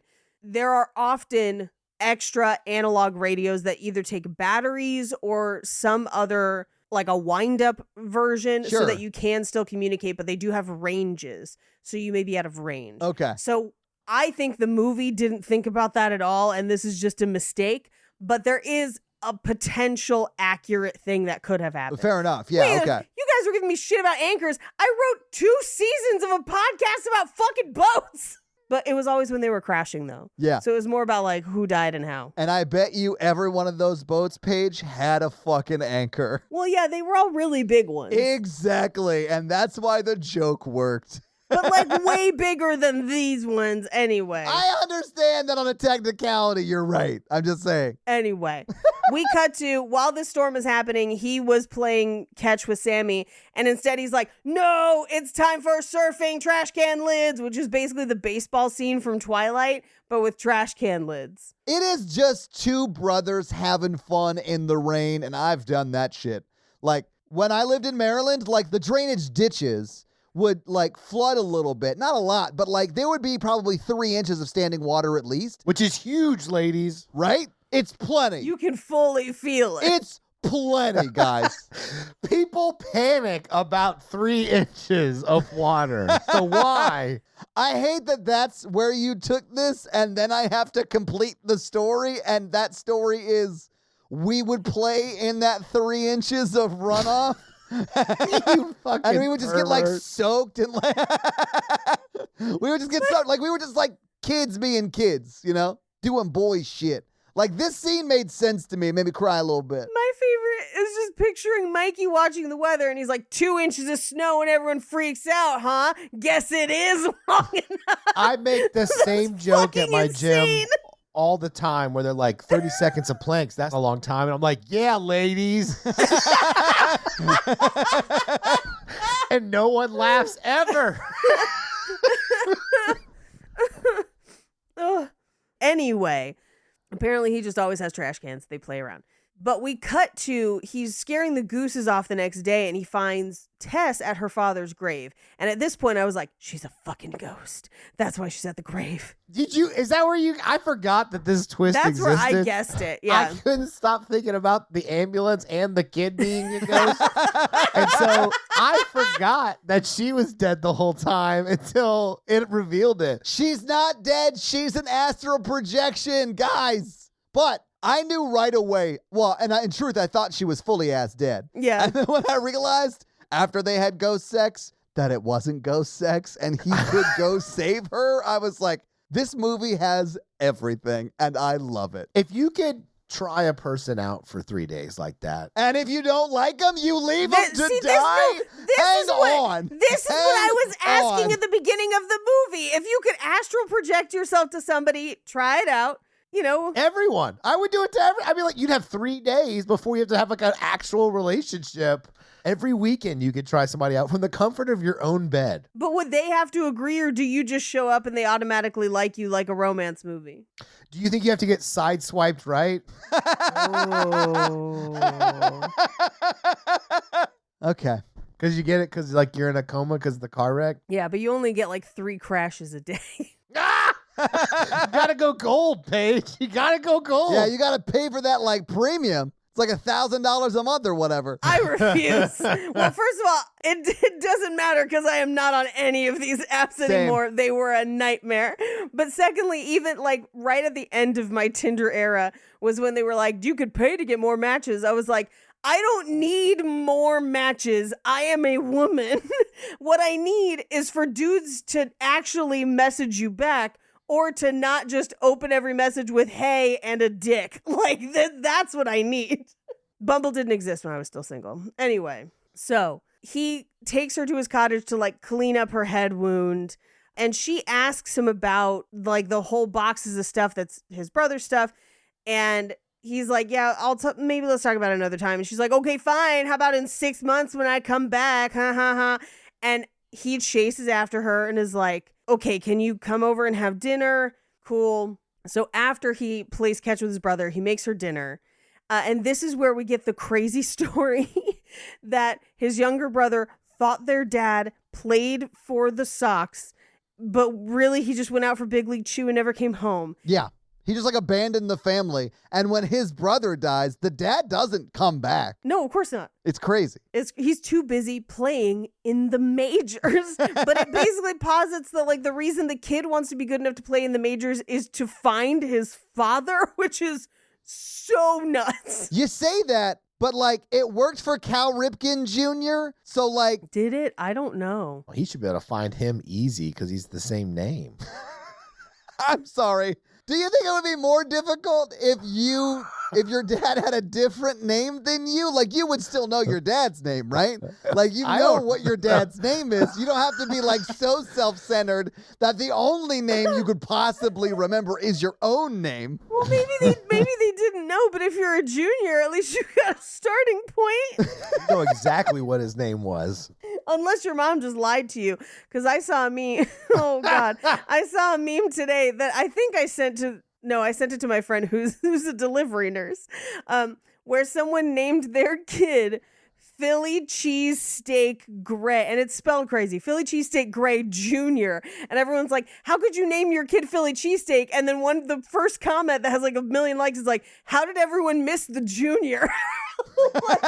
You gotta blame the parents. He's just a smaller size. He's like a 6-inch, not a foot long. Anyway.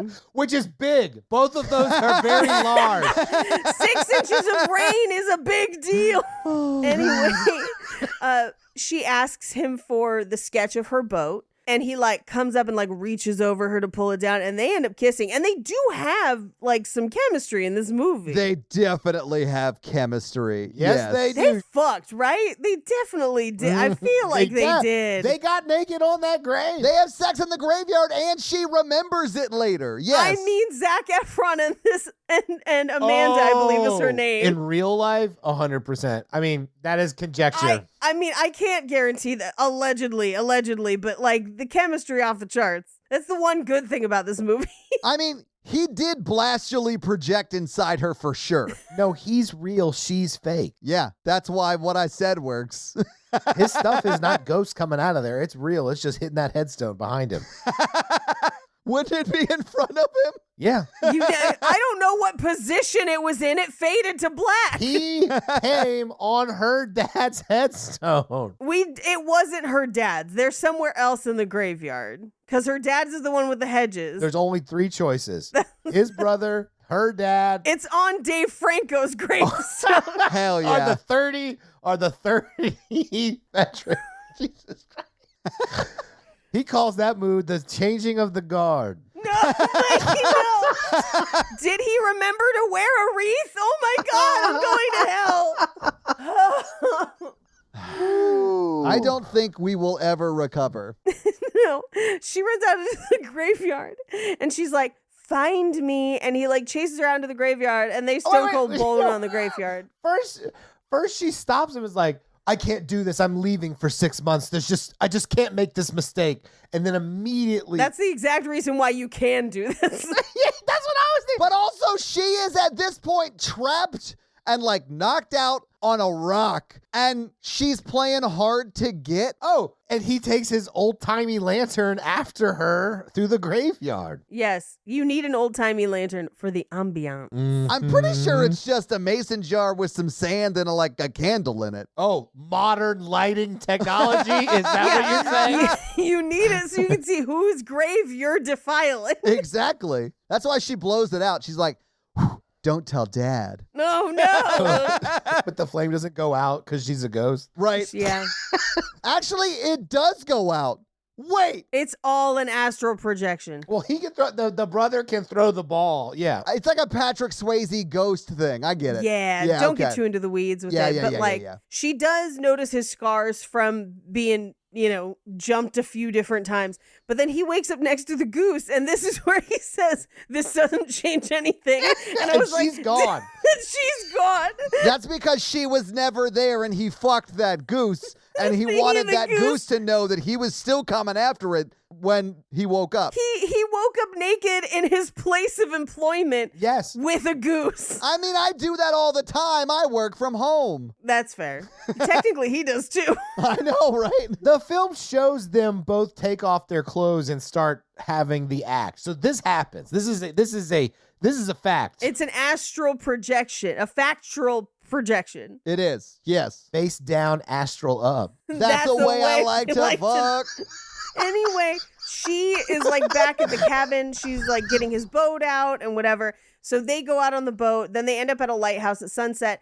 And this is where she recites an E.E. Cummings poem about her dad's memorial. Yeah, she and this does. is where I have a special surprise for both of you. Oh my God. Okay. Y'all have not known my dad very long. So you might not know that one of my dad's favorite recurring dad jokes is to say something ridiculous and then claim it is a poem by E.E. Goings. God damn it. Everything I hear about your dad makes me love that man even more. That's a good joke. So I texted him while we were waiting for Mikey to join the call. And I said, can you send me an E.E. Goings poem?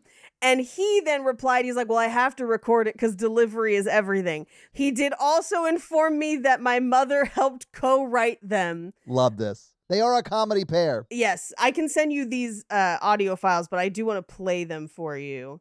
I carry your heart with me. I hold it in my hand. I had it in my pocket, but that I could not stand. It dripped everywhere. Goings. Oh, He God. sounds like the Riddler. It does. Yeah, he does. I'm not sure why, but he did. These were choices he made. I gave him complete creative control.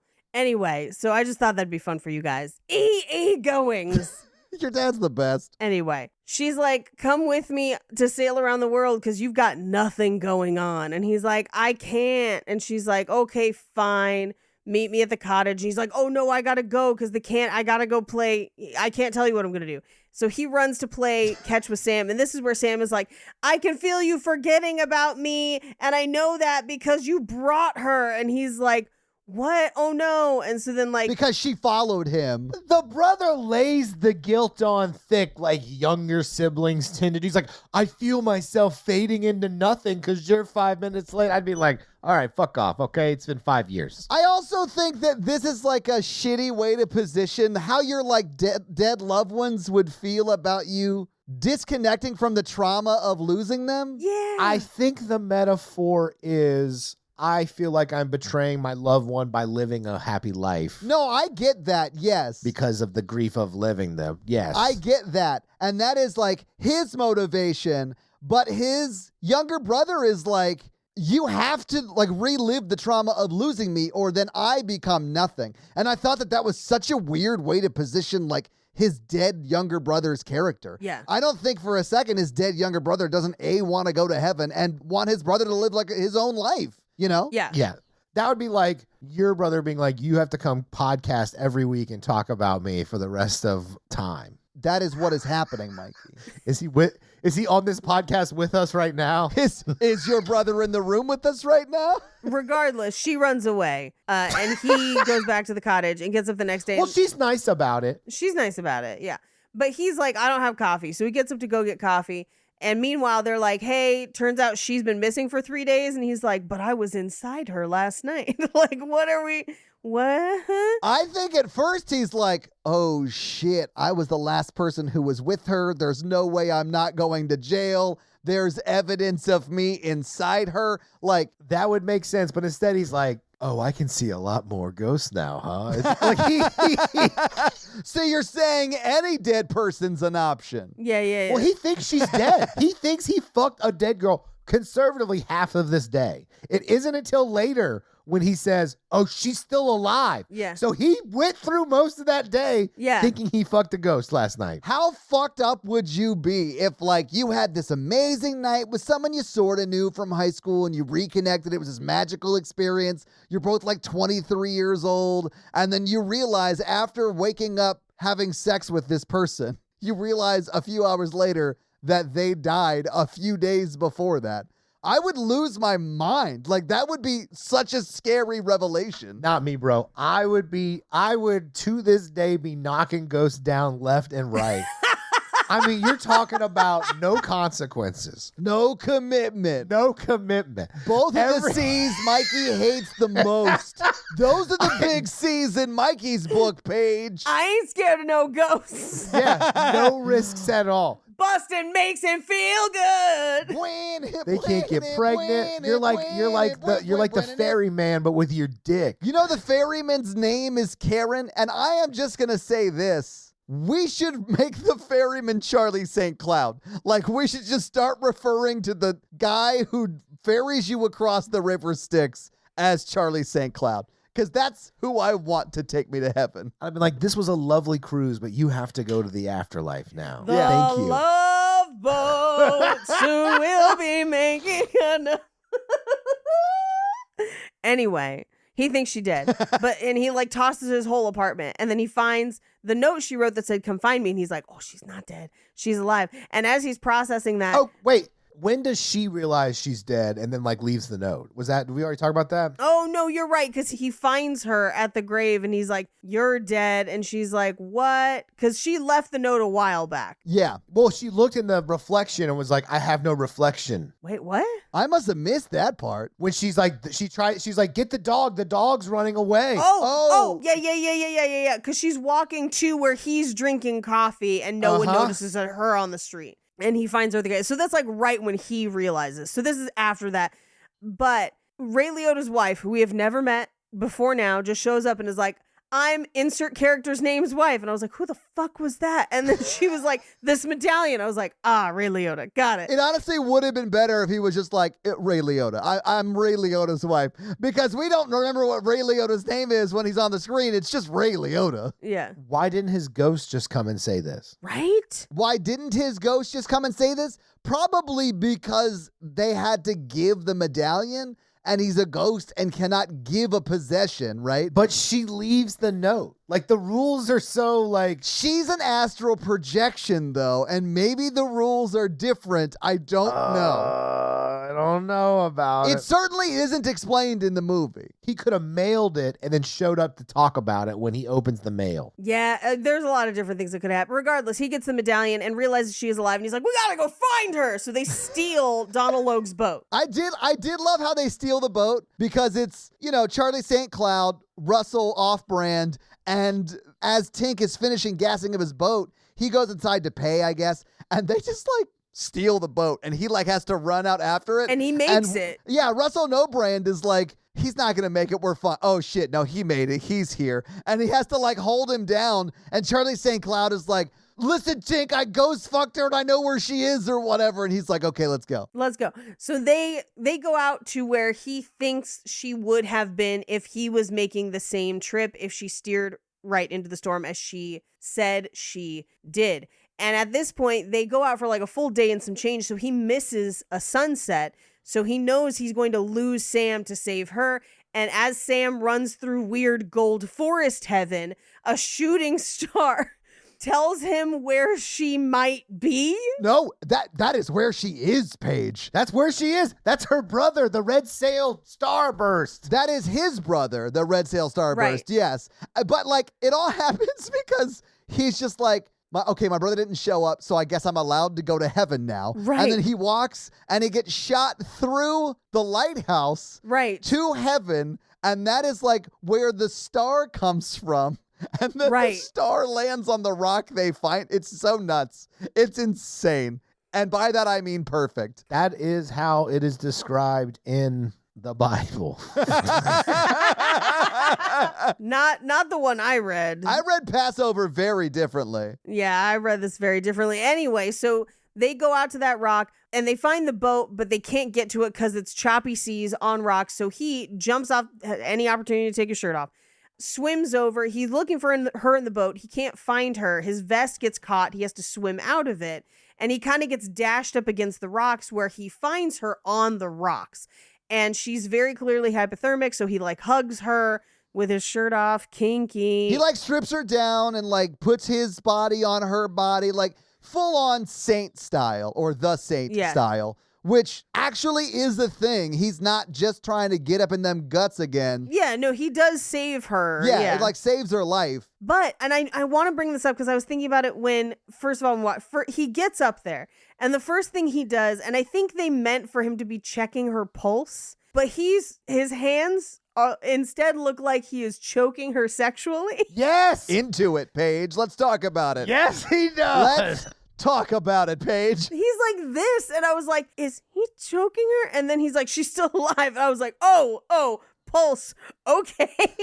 No, he does a full grip, a handful of neck. Grip. Yeah. There's not two fingers. No, exactly. And they end up at the hospital. They both survive, whatever. I mean, she doesn't say the safe words, so I guess it's fine. Well, she was unconscious, so no, it's not. She was technically unconscious last night. But that's she's like, I have these vivid dreams or whatever. Because essentially he's like, it really happened. She doesn't remember astral projecting. He's just the crazy guy who lived in town that was talking to people that weren't there. And she's like, I guess you're my boyfriend now because you like astral projected to where the fact that she's like super okay with it and not running for the hills baffles me. Paige, not only is she okay with it, she realizes that they are actually memories and that she did have to astral project to get this guy to notice her. It's insane. I guess. I don't know. But he goes to say goodbye to Sam, but he can't see or hear Sam. Right. But Sam has a speech where he's like, I wish you could see what I've become. And I was like, that's ominous. Like, what you've become. Like, what are we doing? Yeah. But he's like, we'll always be brothers, I promise. And then he basically kidnaps that hot girl onto a boat and they sail around the world. And that's the movie. So having seen the movie, having talked about the movie, what did you guys think about the epic masterpiece, Charlie St. Cloud? Oh, boy. Top 5 favorite romantic movie. I'm not going to lie. It's one of my favorites we've done for the podcast. It's unhinged. Like, as far as like the kind of movies that this podcast is perfect for, this is one of them. Right. I loved watching it. I loved talking about it. This episode's going to be fucking bonkers and I can't wait to hear it. But yeah, like it's a great movie. Everyone should watch it at least once. I agree. That's why I picked it. Mikey, nailed it. I wanted to start the year off right. I cannot wait to tell you what I picked because it's on theme. Paige, do you have any fun facts for us? I do. Well, here it is with your fun facts. St. Cloud, fun facts. Now, the first thing that we have to tackle is the fact that this was a book first. Of course it was, yeah. Yeah, The Death and Life of Charlie St. Cloud by Ben Sherwood. And so I've pulled up some information that compares and contrasts. So, oh, nice. Perfect. Now, the book is actually set on the East Coast, which I think actually makes way more sense. Of course it's the East Coast. No, it's in the West Coast. Yeah, in the movie it's Puget Sound. Oh shit, no, you're right. That's wild because this is like a very East Coast thing. Right. It definitely feels like Maine. I honestly thought it was Maine, but I do remember them saying Puget Sound, which is not East Coast. So you're right. Yes. But like it just feels very East Coast to me. Well, his mom moved to Portland, which is a fact I oddly remember from watching this film. I know, but I thought she just moved across the country. I mean, you guys are right, obviously. But that's how I explained it away. I was like, oh, God, she just moved across the country when her son died? Yeah. So some comparisons between the two. The bulk of the story is the same. There's a lot more ghosts in the book. So he can basically see anyone who dies in the town once he gets brought back that one time. Also, apparently, Tess's story has a lot more detail and they have a lot more time together. I'm guessing astral projecting or something. But yeah. So the ending is basically also the same. So this is one of those ones that's like maybe harmed by being too faithful to the book. Yeah. But Amanda Crew, who plays Tess, and Zac Efron both learned how to sail for the movie. The main reason Ray Liotta took the role in the film was because his 10-year-old daughter wanted to meet Zac Efron. The same thing happened with Kim Basinger because her daughter Ireland wanted to meet Zac Efron. That is adorable. Both Ray Liotta and Kim Basinger were like, I'll work for one day if you let my child meet Zac Efron. Yes. Now, the one difference book to movie that I think is really interesting is in the book, Sam ages. That makes way more sense to me as far as like wanting the bikini photo shoot or whatever. That would have made way more sense. Right. And they do still play catch. That's still the thing, but Sure. he ages. And so they originally had that as part of the film and actually cast an actor as 18-year-old Sam, but then they replaced that in the final film. That actor was Chris Masoglia, was originally cast as the 18-year-old version of Sam. The scene where they have the remote-controlled toy plane into the flock of geese, the plane is real, the geese are not. I mean, that doesn't surprise me because it like the geese drop like a shit like they're bombing during the Blitz. Like, right. Geese don't shit like they're bombers. Right. No, but I mean, like, even when you just see the plane near the flock of geese, because you can't, like, predict where geese are going to fly, Right. Anyway. Yeah. So Amanda Crew almost did not get the role of Tess. The original first choice was unfortunately uninsurable Any guesses as to who that was? Remember, this is 2010. Natalie Wood. No. Lindsay Lohan. Fuck, it was Lindsay Lohan. She was uninsurable and had court-ordered commitments at the time, and so she had to be replaced. There you go.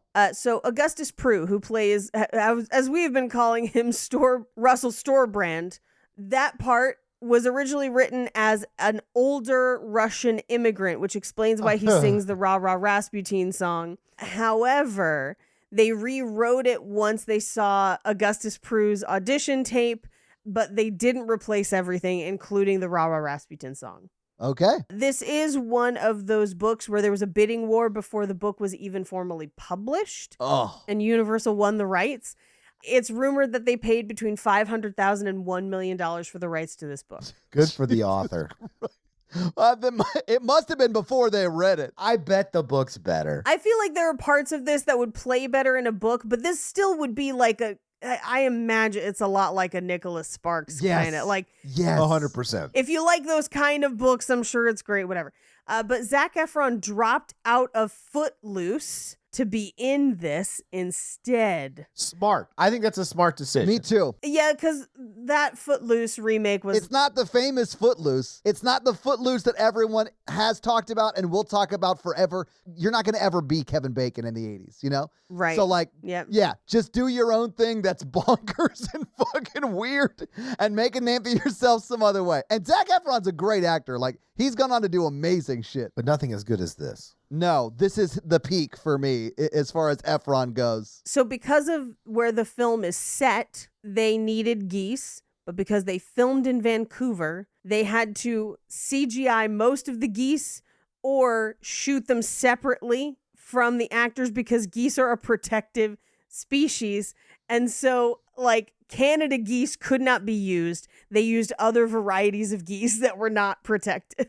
Interesting. Okay. The director of this had previously directed Zac Efron the year before in 17 again. Ooh, that's a pretty good movie right there. Ooh, that's a good one we haven't done. We have not done 17 again. I wanted to pick it, I've never seen it. but it was right after he had passed away and we had just done Fools Oh, Rush In. So we yeah. were like, maybe, because I was going to do like a Matt Perry-averse. There's not that many of them. I know, but I was going to knock him out. And then like literally the week Yes. our Fools Rush In episode came out, he passed away. And I was like, maybe we shouldn't. Actually, I think Paige was like, maybe we It was shouldn't me.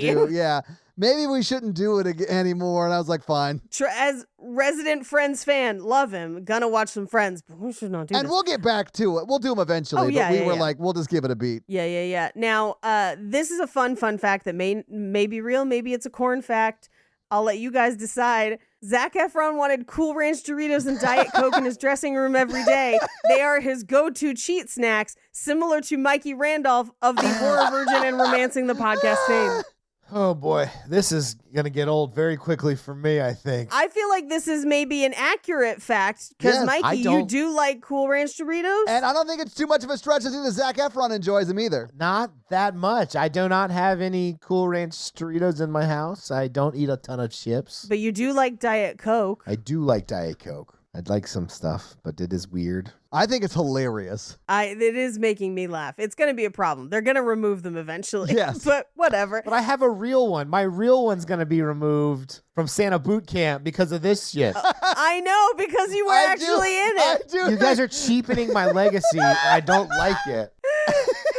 I love it. I love it. And those are your fun facts. Well, thank you for those fun facts, Paige. Let's talk a little bit about box office. So what do you think the production budget was for Charlie St. Cloud in 2010? 17 million. Yeah, that's kind of, I was going to say like 18.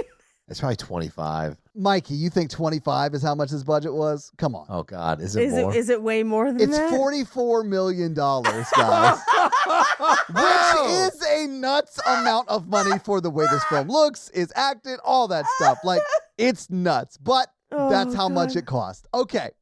This movie came out on July 30th, 2010. It was fifth that week in the theaters. It was beat by Inception was number 1. Dinner for Schmucks was number 2. Salt was number 3. Despicable Me was number 4. And Charlie St. Cloud was number 5. What do you think Charlie St. Cloud brought in its first week? I'm going to say 17 at this point. I feel like this did well because I remember people seeing it because it was Zac Efron. Sure. And so I'm going to say this did like 10 its first week. Okay. You're on either side of it. It was actually $12.3 million in its opening weekend. It was in the theaters for 7 weeks total, but was never again in the top 5, although it was 8th its second week. But after that, it fell out of the top 10 and then eventually out of theaters after a 7-week run. So what do you think it made domestically at the box office? 40, like right below budget. Paige, what do you think? 32. Paige, you are closer. It was $31.2 million domestically. Now, technically, you could say this movie was saved by the international market, which gave it an extra $17.2 million, putting its worldwide total up at $48.4 million, which technically is $4.4 million more than the budget. But if you factor in the marketing, this movie probably lost money. In the theaters, it's probably made money back over time. Like, I paid to rent it tonight, so it's still sort of making money. And I bet it's made money at this point. But it was not a success in theaters. But that is your box office.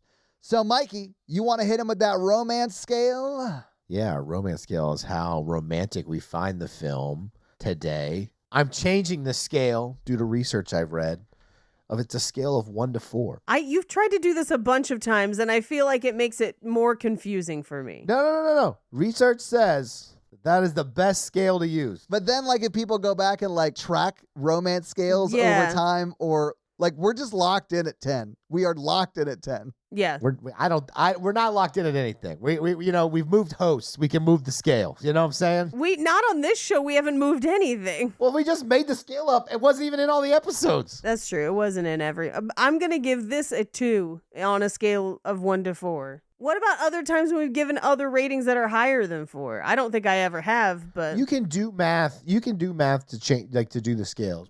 I'll send out a tutorial on the Facebook group. You're just making extra work for everybody now. Yeah. Well, it's good to have hobbies. It's just like it's like a meta thing. What? Anyway, I picked 2. I'm going to go ahead and listen. I'm here for an out of 4 scale. That's fine. I'm trying it here. I wish we could do it on horror version because all of our numbers scale so low. Well, that's because we tend to watch certain types of movies that seem to scare Todd more than you and I. Or you and I have already seen them. Yes. So we're naturally going to be lower. Neither of you were here for this. I brought up a 1 to 10 scale for, like, a scary scale was terrible, and it should have been a 1 to 5 is what I was saying at the time. Yeah. And I was like, we need to name each level of the scale. Oh, that would have been a cute idea. Yes. Out of 4, I would give this a 3.5. Yes, this is what I'm talking about. They've got chemistry. They have astral project sex. This is what I'm talking about. This is my type of movie. I was here for it. I gave them a 2 because I am concerned for her well-being and whether or not she is aware of the sex that they had. She is. She says she remembered it. Is it real sex? She's like, I have dreams, and it's not real sex, but like he uses that to be like, we should be together. And I'm like, girl, don't trust him. He talks to people who aren't there. But Paige, in all fairness, during those dreams, she was soaking wet. Oh, because she was dying of hypothermia on an island? I get it. But also because they had just watered the grass at the graveyard. You know what I'm saying? And 3 inches is a lot. But okay, but Paige, I think they had a lot of chemistry. I was here for the romance, but I wouldn't put it super high on like the roar scale because it cuts away. I would give this, if we're doing an out of 4 for like the sexiness scale, it's a 1. Right. Because it's not super sexy. I mean, the most skin you ever see is when he's technically saving her life by doing the skin-to-skin contact. I think it's at least, if we're doing the roar scale out of 4, it's at least a 2. No. Because I think a 1 is like no chemistry. No. That's not a chemistry scale. This is like a do they get it on scale and do we see it? This is Lion Roar. You gave the scene in 365 where she ties him to a chair with her nylons a 2.5. Right. So this is definitely a 1. If you think him putting his body against her body to keep her alive while she had hypothermia is as sexy as the nylon blowjob scene, you're insane. He did choke her first. He did choke her first, Mikey. God, okay. That's fair. I'm going to give it a 2 on the romance scale because I thought it was, in spite of everything, it still felt romantic. It did. 2 out of 4 for me. And also, I want to hear the feedback. What kind of scale do you like, listeners? And some, we'll see. I want some feedback on it. So tweet at us. And we also need more reviews. Yeah, jump into the Facebook group. Let us know what's going on with the scale. Yeah. I'm sure we'll hear about it in the Facebook group. That's what I'm worried about. That's our romance scale. Well, Mikey, thank you for that romance scale. This week, Mikey, you picked Charlie St. Cloud, and honestly, I don't think I'll ever recover, and I don't think I'll ever be as happy as I was during this movie and during this conversation. Next week, I am going to continue the theme of, I guess, people who talk to the dead, because I'm going to make you guys watch a movie I haven't seen, believe it or not. I missed this one when it was in theaters, but it's a movie that features Gerard Butler and Hilary Swank from 2007 called P.S. I Love You. Oh my God. I know I saw that in theaters and I have no recollection of it. Mikey, have you seen it? I have seen it. It has Kevin Smith in it, correct? No. No. You're thinking of Catch and Release, Which came out around the same time. it did, but that's not this movie. Let me read you the synopsis of this movie. I have seen this film. A young widow discovers that her late husband has left her 10 messages intended to help ease her pain and start a new life. I watched the trailer for this before I decided it was my pick, and I was both laughing and crying. And I was like, we have to do this movie. This movie is sad. It is sad. I remember it being bad. I remember not liking it in the theaters, but I couldn't tell you why. I don't remember anything else about it. I cannot wait to see it. I'm excited about it. But that's your homework for next week. So watch P.S. I Love You and just enjoy the hilarity that will no doubtedly be our episode on it. So, Mikey, do you have a review for us to read? Yes, son. Damn, you're prepared. Well, whose review are you going to read this week? Scrabble Ship. Well, what does Scrabble Ship have to say? You Make Me Feel All Sunny Inside is the title of the review. Oh, I love that. Not a fan of romantic movies, Same. but how can I possibly resist you three and Melissa Joan Hart? 5 stars. Holiday in Handcuff. Heck yeah. Well, thank you so much for that awesome 5-star review. And it's my turn to read a comment under one of our Spotify episodes. This one came in just a few hours ago on our Win a Date with Tad Hamilton episode. And it's from Amanda Thomas. And they say, I was a 15-year-old in 2004 in rural West Virginia, and we did have cell phones, but it was a treat for us as teens, and there were all the same restrictions that you guys mentioned. And the signal was terrible. That tracks. I do remember having a very detailed conversations about how terrible cell phones were back in the day. So thank you for co-signing that for us, Amanda. We appreciate it. And if you want to have Mikey read your 5-star review or me read your Spotify comment, do one of those things, and we will read them. So, yeah, guys, if you like this power throuple that we have here on this podcast, make sure to check out our other podcast, The Horror Virgin, and that is the only other podcast that Mikey and I are on, but Paige gets around, and she is on 2 other podcasts, Black Card Rehab and Cult Podcast. So, guys, definitely check out those because they're amazing. If you want to follow us on social, we are at Romancing the Pod Show. Yes. On Instagram, and we are at something else on Twitter who I just have never taken the time to learn It's just Romancing Pod Show because they have a character limit and it's show SHO like Showtime. So guys, check that out as well. And if you want to follow us all individually, Paige is at Rampage Wesley everywhere, including TikTok, except for Twitter, where she is at Paige Wesley. Mikey is at mrandolph24, and I am at Todd J. Awesome everywhere. And guys, we got a P.O. box. So if you want to send us some love letters or whatever you might send to a P.O. box, it's actually not a P.O. box. It's like a regular street address. It's pretty awesome. It's 6688 Nolensville Road, number 108-34, Brentwood, Tennessee, 37027. So send us some stuff. Yeah. That's going to be it for us, you guys. I'm Paige. I'm Mikey. And I'm Todd. And you complete us in a graveyard. Oh, to astral perletion. Damn, girl. I love it when you bag that astral projection. You a fine ghosty fucker. Won't you back that astral projection up? Bye.